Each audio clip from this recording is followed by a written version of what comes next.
Welcome to Trek Trav, I'm Trav, and this is the review for Episode 5, Series Acclimation Mill.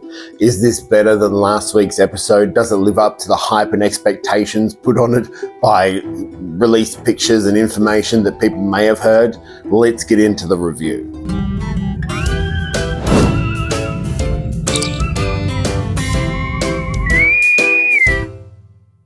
So the story starts off with there's a CBS production, and it's my story. It's Sam writing on the thing. We have sort of Sam dancing and talking about her uniqueness, how everyone's given her a nickname, including Sam Burger. She really likes what Tarima's brother calls her, which is like Queen Sam of blah, blah, blah, which is cute. Are they dating? I don't know. There is fireworks around her. It's sort of styled, sort of wacky and a bit cartoony, which I like. I think Sam's a really lovable character, and I enjoy the way she does things. I think the actress is really good too, because she's one of those actresses who you see her in interviews and she's very different from her character, which means she's a damn good actor. Sam talks about being an emissary for Cask and how her job there is to basically assess whether humans or organics can be trusted. We learn later on about why the Cask, a photonic species, distrusts organics. She talks about random human behavior, like Raimi eating food, and if it's high in potassium, then he vomits glitter, apparently. I don't know how that works. But he never checks. It's like she's pointing out the small little odd behaviors she doesn't quite understand, which, to be honest, is like, I think that's everyone's life, isn't it? Just trying to understand people's weird shit. The Cask themselves are like giant electricity creatures. Well, they're not creatures, they're photonic. So they're just balls of electricity with a personality. I'd like to know who did the voice of the Cask, because it's a bit odd. We find out that the organics who created the Casks a long time ago were actually treated them as servants and slaves. So when they left, the Casks actually never wanted to do that again, didn't trust organics, so they just separated themselves. And now they're curious, they want to know, and obviously they sent Sam to learn that stuff. We are introduced to a new teacher who is played by Tawny Newsome. Like, it's pretty obvious it's Tawny Newsome. She's a co-executive producer of this series, and I'm pretty sure she wrote this episode or helped write this episode. And there's a lot of fun to be had in this episode, as well as some really sort of exploration of some pretty interesting Star Trek stuff. We get music playing and the theremin. Sam apparently chose that as her musical instrument because she likes it. The Cask don't understand music. They don't get it. Sam, she's just trying to explain these smaller behaviors. Then we're introduced to the concept of, because the War Academy in a previous episode had their area destroyed by plants because of the Starfleet Academy students, that they're sharing space now. So Raimi's divided the atrium up into halves. We have a really funny shot of Jet Reno walking, and she just picks up the LED divider and just walks off.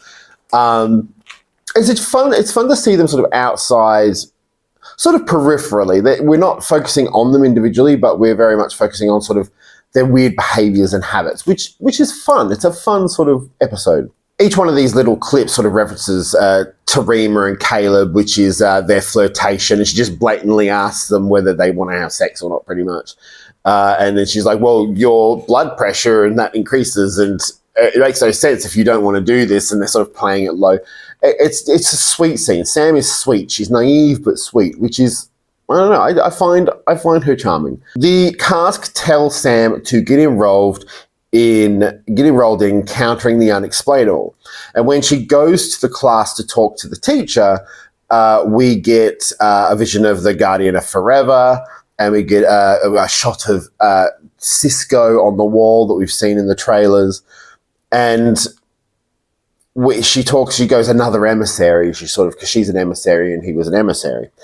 She asked the teacher, Tawny Newsome, because we don't know the name yet. And Tawny's half Cardassian, from what I can see, and with some frizzy hair. It's a bit odd. But Tawny Newsome's there, and she says, no, you can't, because it's like near the end of the year. Why the hell would we enroll you now? But she said, and Sam sort of suggests that she solves the mystery of Cisco and where he went and what happened to him. And she's like, if you solve that, you can teach the damn class. We get the DS9 music cues sort of playing underneath it. It's nice. I like recognition of Deep Space Nine because I don't think it gets enough. I think Voyager constantly gets it. TNG always gets it. TOS definitely. But Deep Space Nine is always sort of left in the background, which is really sad. I think DS9 is one of the strongest written of the Star Trek series, but it never really gets the love that it sort of deserves. Interestingly, she goes and asks help from her friends, and she's talking to them. She gives a brief history of Sisko being on DS9 and how his mother was a prophet. His mother was a wormhole alien, but also a human, and he was predetermined to be the emissary. And there's this sort of little argument about science and religion. She mentions the Pa race. I don't know how they know about the Pa race, because there was no one there. Because Gul Dukat died and Sisko disappeared. So who the fuck told this story? But she does say it was written in scripture. I feel like they could have let Sisko know if it was written in scripture. And what they talk about is how he lives with the prophets as a guardian of Bajor. And Sam, this is all about Sam wanting to be a great emissary. She sort of feels a bond to the fact that she has to represent sort of her people and learning these things. But in terms of with Sisko, they're talking about whether he was wormhole aliens and he just died, or he's definitely dead now because he was sick, or whether he's alive, or they sort of, all the questions that us as Star Trek fans asked, they ask in this sort of short, brief exchange. And I like it. I like that they're playing on it, but at the same time, you're never going to get a full answer because there's no way Avery's coming back. There is a moment where Raimi calls Sisko Schrodinger's captain because he's disappeared. So he's either dead or alive and no one really knows. Although it's 900 years, they point out, and he's probably dead. And I like that. I like that sort of little reference. I think the Big Bang Theory means that general people might know what Schrodinger's cat is. But Schrodinger's captain is definitely a really good line for this episode. So they suggest that Sam goes to the Bajor Club, and she goes and she meets up. She gets asked if she is of Bajor. She goes, "No, I'm of Karsk," and he grabs her ear to test her Pa. And she goes to grab his ear. It's like really cute. Then she walks in and she's like, "Turn down the music. I need to ask a question. Has anyone ever met or seen Benjamin Sisko?" Like, just outright sort of disrespects the religion and is sort of just walking in and just being disruptive, which is funny. It's like it's the only thing. Like, she just went in. She wanted to ask a question. She asked the question. That was pretty much it. Very, very swiftly reported to Aki, of whom gets a report which is a little bit more dramatic than what actually happened. And Aki's sort of like, "You can't do that." And Aki explains that Sisko is essentially a god to the Bajorans. They don't show his face anymore because he's so revered. Also, I want to say maybe they didn't get the rights to Sisko's face. I don't know. It's a really weird thing. I don't know why they wouldn't, but it does sort of reach into things like Allah with Islam, where you can't depict Allah because it's against the religion. Or is it Muhammad? It's Muhammad. It's one of them. Aki sort of talks about Sam as she's an emissary, but she's also the dream of the Karsk people, the dream to sort of reach out and connect with other organics in the universe. And so, but before she can figure out how she does that, she needs to figure out herself. And it's some sort of big shoes to fill, if you know what I mean. Aki suggests the Sisko Museum, not the real one, but like a holographic representation within the Starfleet Academy ship. Aki decides to visit Calrag because she gets a report that the power's out in a certain area. He's heating a small lagoon so he can keep some animals alive for the Chancellor Amal, who is a member of a race who wants to do a collaboration with the War Academy for space and stuff like that. And he needs it for like ocean-sensitive eels. He has to prepare a dinner later, a dinner as like a celebration of them. And he's stressing out, like he's sweating, his shirt's undone, he doesn't know what the fuck's going on.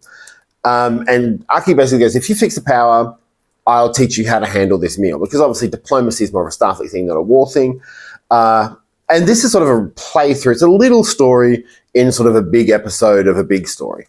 And it's genuinely fun. Like, you can see Aki's sort of trying to build a bond with him, but at the same time, they're very different characters. Like her constantly lying on the couch, which isn't an issue, by the way. Like, but don't we all just want to be comfortable? She specifically sort of says, like, if we have a good, how can we expect our students to have a good relationship with each other if we don't have a good relationship with each other? Which is fair enough. It makes complete sense within the storyline. Sam is at the virtual museum, which is just filled with DS9 memorabilia. We got Sisko's uniform, pictures of the Defiant, DS9, a bunch of other things, a baseball mitt. Sam is in awe. She's looking around. She's going a bit crazy. Sam, she's sort of asking the computer questions, and she sort of goes, as an emissary, we're supposed to do what we are told. And then we come to an orb that Sam opens.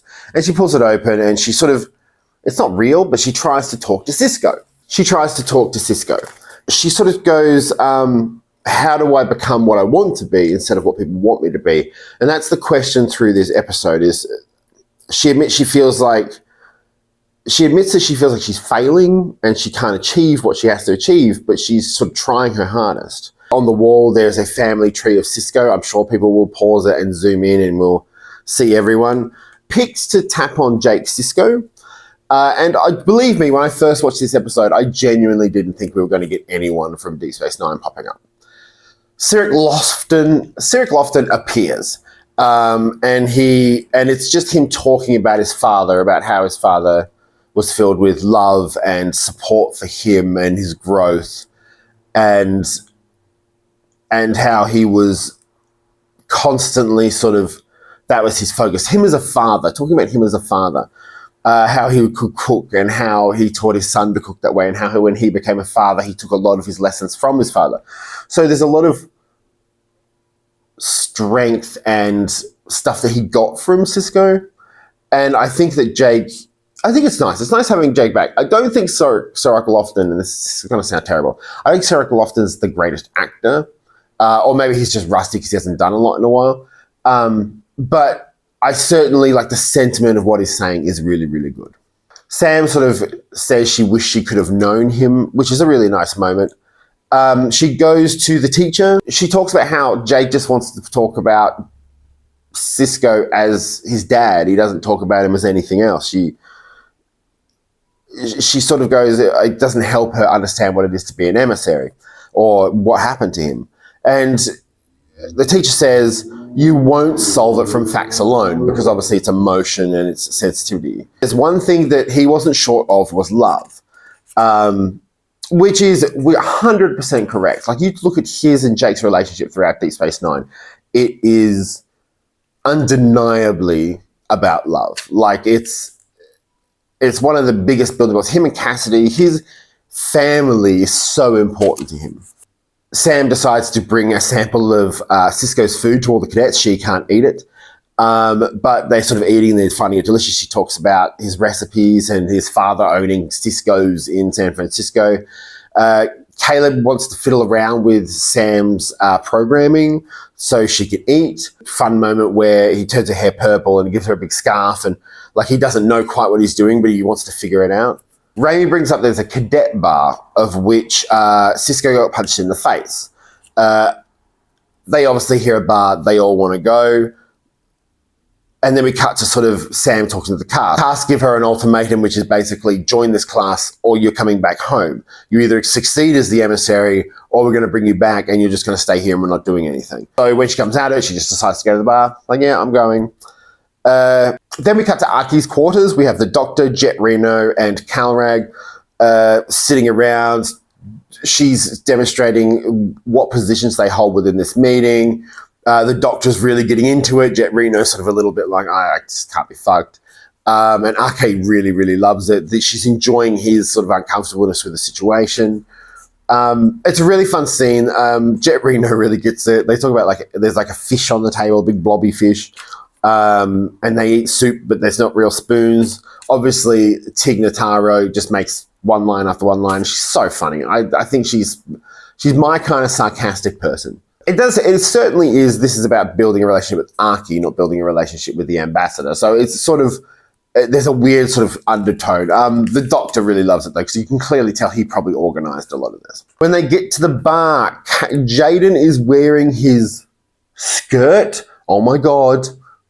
Woke nonsense. It's not. He's wearing it for 2 seconds. It's no different than in TNG when they wore dresses. At least he's wearing pants with his dresses, but the men wore dresses in TNG. Get the fuck over it. Caleb figures out how to make Sam drunk. She has like 12 shots instantly at once, which is probably too much. The war cadets there, and they sort of swap barbs, and then Kyle's like, "Oh, you look really good to Jaden." So Kyle's lovely. We love Kyle. As they're arguing, a drag queen interrupts them and tells them to stop being fucking idiots. Woke nonsense. What is that doing here? It's literally an episode about a character of a diverse background. Get the fuck over it. Sam is wasted. She's lying down. She's doing crazy kid. Caleb is staring at Tarima. Sam convinces Caleb to go talk to her, but Sam is very, very drunk. She slaps his ass, which, to be honest, I'm pretty sure most people want to do that. It looks rock hard. Kyle and Jaden are chatting and flirting, kind of. Then we cut to the dinner again, and Calrag is performing some music on a trumpety thing. It is terrible, but it's funny to see the reactions. RK, for some reason, as pretending to be the ambassador, is acting English, which she's actually got an okay accent. Like, she could probably do that. The fish depletes, and then they all start laughing. They're just sort of having fun, and Carrag gets really, really angry because they're not taking it seriously. Doesn't seem important to them. And she's like, it's a fish, it deflates sometimes. The stuffiness of him. And then he gets really angry and sort of goes, how are you supposed to teach me about trust and respect if you left Starfleet, blah, blah, blah. So there's obviously some anger at her leaving Starfleet and then getting the Chancellor provision, which I like. I like that character development. Then we're back to the pub. Caleb and Tarima sneak out of the bar. They're flirting. They're close to kissing. They're kissing. Sam talks about how Sisko just wanted to be a dad. Things he loved were everything to him. It's like he had to do this stuff as the emissary, but all he wanted to do was be a dad and look after his son and his kids. And no mention of his other kid, to Cassidy, in this entire episode, which is weird. Sam says that being emissary means not doing what you want. And that would be the perception if it's the thing. Then she cuts out because obviously she's drunk with her nut and she goes dancing. Jaden and Kyle are dancing. The Ward College and Starfleet Academy arguing. And then Sam just goes off the rocker and punches one of them in the face, and then they have a brawl. One of the War Academy cadets get kicked out of the bar onto the ground next to Tarima and Caleb, and then we cut to the doctor treating Raimi. Caleb removes the drunkenness from Sam because the doctor's like, why are you drunk? The doctor sends everyone out and talks to Sam alone. He says he's disappointed, which is sweet. And she talks about Sisko, and he mentions that Louis Zimmerman meant Sisko once, which we see in DS9. And he talks about how he made friends with Jake. Sam mentions to the doctor, like, how do you get over a loss like that, like the loss of your father? And the doctor snappily says, same way we all get over loss, we get over it.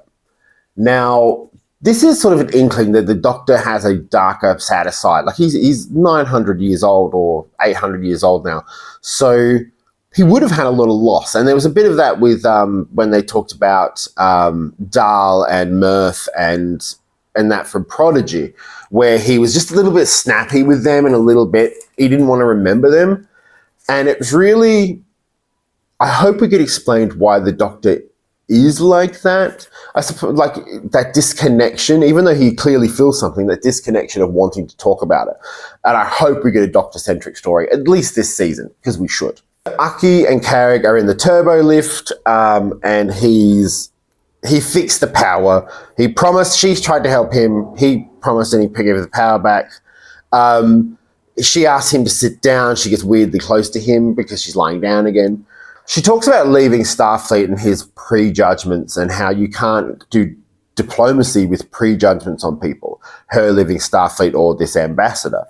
And he knows she's right. And he sort of laughs at the end because they talk about his playing the pipe thing, and they have a laugh with each other at the end, which is sweet. It's a nice little bonding moment. Sam goes and approaches her teacher, Tawny Newsom. I'm going to say, actually, I haven't got a name yet. And she says she failed.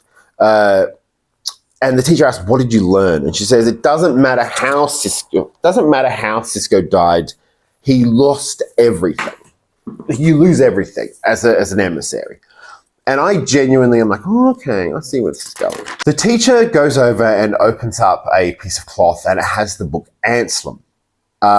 Jake wrote it but never published it, which is a new bit of information, to be honest. And Anselm in Bajoran means father. Was that in the series? I don't remember if it was, but it works here. And she goes to sit in the atrium, and she opens the book, and she talks about Jake's father and how he's the emissary. And then we get Jake actually appear. And I try to sort of explain it as maybe the book's projecting it, or maybe she's doing something that's projecting Jake, and she has a discussion with him. And Jake talks about how even though he was the emissary and they told him that he shouldn't marry Cassidy because it'll lead to nothing but pain, he chose to defy them and marry her anyway. He did what he could for them, but he never gave up on the people he loved and what he needed to do. And that was sort of the message. Like, he didn't always follow the line because he had things he wanted himself, like abandoning his wife and child. But him leaving and joining the Prophets, and him and his love for that family. And Jake says, and I think sort of to soften the blow, that even though he wasn't there, he always felt like he was always around, like he never really left. And I think that's beautiful. I think that's a really nice sort of scene. Jake talks about Kendra Valley, which was referenced in Deep Space Nine again, which is where Cisco bought a plot of land. And after the war, him, Cassidy, the new baby, would go and live there and become farmers, and that was his life. Jake mentions that he stayed true to himself. Even though he was an emissary of the Prophets, he stayed true to himself. Sam doesn't think she can be an emissary. Jake talks about being emissary, and Sam sort of goes, "What if I'm not enough?" And he goes, "You are." He didn't miss anything. He was always there. Jake and her hold hands, and he closes the book. The teacher apologizes to Sam, and then Sam goes, "Where did you get the book?" And she goes, "Someone gave it to me once to look after and take care of." And then she goes, "Well, how did you know," and as mentioned earlier, that Cisco grew tomatoes in his own quarters? And then we're introduced to the fact that this teacher is actually Isla Dax, a new version of Dax. She has trill spots, but also half Cardassian. And she has trill spots, and she is Dax, and she's sort of been leading around this whole way. And Benjamin was filled with love. It's genuinely, like, Sam's genuinely surprised, and she sort of walks off. And I'm like, it's really nice that they had that connection. I think having Tawny play it as well makes it a little bit more relevant, because Tawny is part of the Star Trek family, so it makes it a little bit easier to accept, if you know what I mean. But yeah, I love that little interaction, and the fact that she's sort of been helping her and pushing her, and she cares a little more. There was hints all the way through that she knew a little bit more than what she was saying. Sam plays the theremin, and she talks about why she plays the theremin, and that it's unique, and it's a weird concoction, but it plays its own unique sound. And she talks about how she's going to do it, be an emissary on her terms. The theremin feels like to her a unique type of music, and that's what she wants to be. She talks about Cisco, and she talks directly to the camera about how he's a loving father, and he's a protector of Bajor, and he saved people. And it's directly at the camera, and it really feels like they're talking to Avery Brooks as well as Benjamin Sisko. Then we get a beautiful speech from Avery Brooks about love and understanding and the importance. And the episode ends on "Thank you, Avery," and the DS9 theme plays over the whole credits. Not a little bit, the whole credits. We are given an episode that doesn't retcon anything in DS9. It doesn't explain where Cisco went. It doesn't explain what happened to him. It shows us a little bit of what Cisco did and how Jake lived and what he did. But it very much, we learn about Cisco and what he represented in Star Trek and what he represented to Starfleet, what he represents to Sam and to Dax. we learn about who he was. Like they mentioned punching. Jake mentions him, the only person who punched a Q. Like there's some really sweet little moments where Jake mentions sort of things, and there's a lot of references to Deep Space Nine in this. And it's a love letter to Avery Brooks as the first African American captain in Star Trek. And I think that is why this episode I would say last episode story-wise is stronger. I felt last week's episode was stronger. It felt like a proper Star Trek episode exploring the world and all that. It was moving forward. This episode, as a look back, felt very, very much like a love letter to Deep Space Nine, but a love letter to Avery Brooks and Captain Sisko as representations of characters. We get a lot of Picard love, and we get a lot of Janeway love, and we get a lot of love for the other captains. But Sisko is a divisive captain because he was so many things. He was a captain. He was a war hero. He did some shady things. He did some heroic things. He was such a well-written character that he was a million different things in that show. And this and the DS9 era as a whole were amazing. It's a really strong love letter. I think Tawny, and I know a lot of talk in this, I don't know whether Avery's speech at the end as well was a new recording or whether it was taken from the show. You might have to tell me in the comments, because I genuinely, I love the speech, but I can't remember if it was actually in the show. And that whole history and looking at the story, like you don't need to know who Sisko is because the mystery is set up as what happened to Captain Sisko. And then they explain it. So if you're a newcomer, you sort of understand what's going on. If you're old, you sort of get all the references.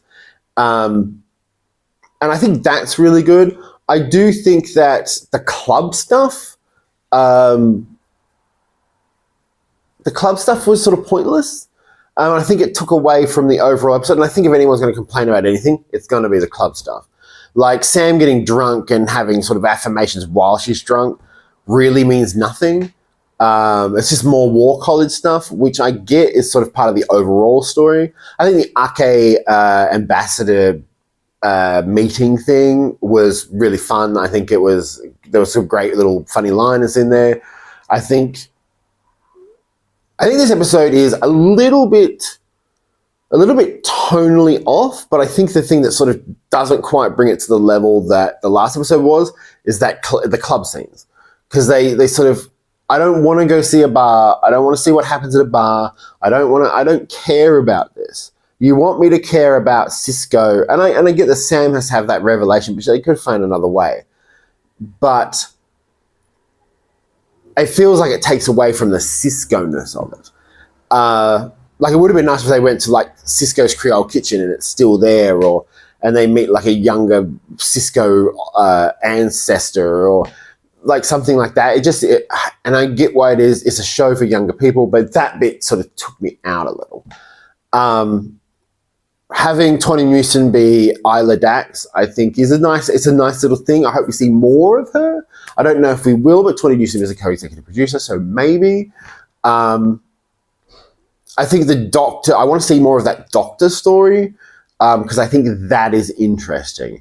I think the Doctor dealing with grief and loss over that long period of being alive, I think that's where him and Aki might have a bonding thing, but it genuinely interested me. Otherwise, I think Sam is a really lovable character. I think all of our characters are really growing very, very well. This is episode 5. We're midway through the season, and the stories are sort of wobbled a little bit, but got better with every episode. I would say this is not better than the previous one, but it's close. It's a good episode. What did you think of the episode series Acclimation Meal? If I'm sweating, I obviously got a high blood sugar and I need to go for a walk. Thank you for watching. I'll see you next week.